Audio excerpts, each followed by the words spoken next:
stranger. At least I thought he was. He looked familiar, not because I knew him, because I recognized pieces of myself. The confidence I never had, the courage I never used, the faith I never fully walked in, the life I kept postponing. He stood there quietly, no anger, no judgment, just one question: what happened? And suddenly I knew exactly who he was. The man I could have been, the man standing beyond every fearful decision, the man waiting beyond every excuse, the man God saw while I was busy looking at my limitations. And for a moment I couldn't look him in the eyes, because I remembered the opportunities I talked myself out of, the dreams I buried, the doors I never knocked on, the risks I never took, the prayers I stopped praying. Not because God said no, because fear answered first. How many times did I confuse comfort with peace? How many times did I choose certainty over faith? How many times did I ask God for a miracle while refusing to take the first step? Standing there, looking at the man I could have been, I realized something painful. Most people don't fail because they are incapable.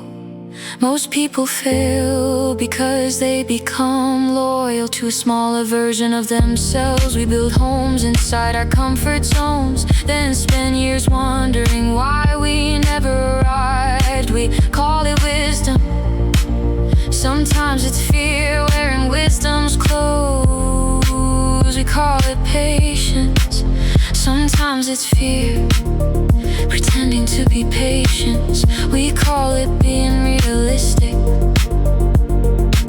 sometimes it's fear pretending to be logic. Fear rarely sounds like fear.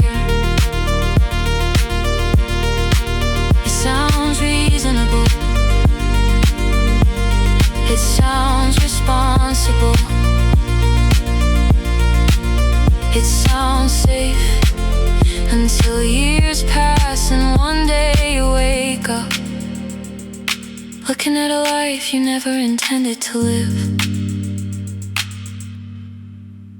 I asked him, are you disappointed in me? The man I could have been smiled and finally spoke. No, I've been waiting for you to stop believing that your mistakes disqualified you, waiting for you to stop measuring yourself by your worst moments,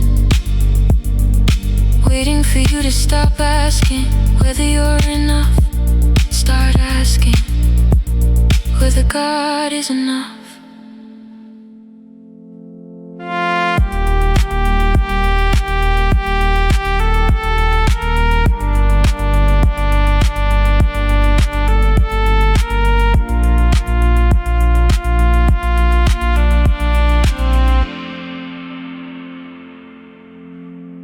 Because the distance between us was never talent, never opportunity, never intelligence.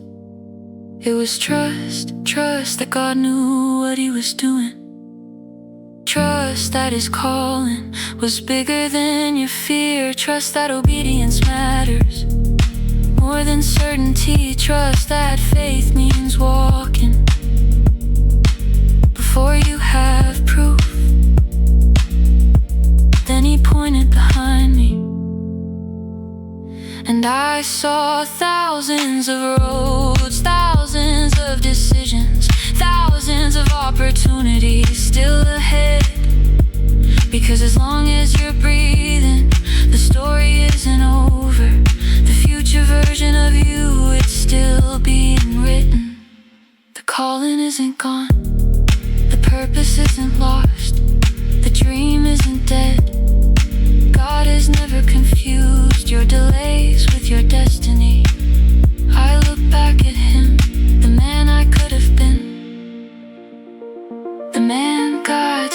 sees the man waiting on the other side of courage. And for the first time, I didn't feel regret, I felt invitation. Maybe this isn't a funeral for the life I missed. Maybe this is the beginning. Maybe God isn't asking to become someone else. Maybe He's asking me to finally become who He always created me to be. So tonight, I put down the excuses, I put down the timelines, I put down the fear, and I picked up faith, because I don't want to spend another year wondering who I could become. I want to meet that man, and when I do, I hope he recognizes me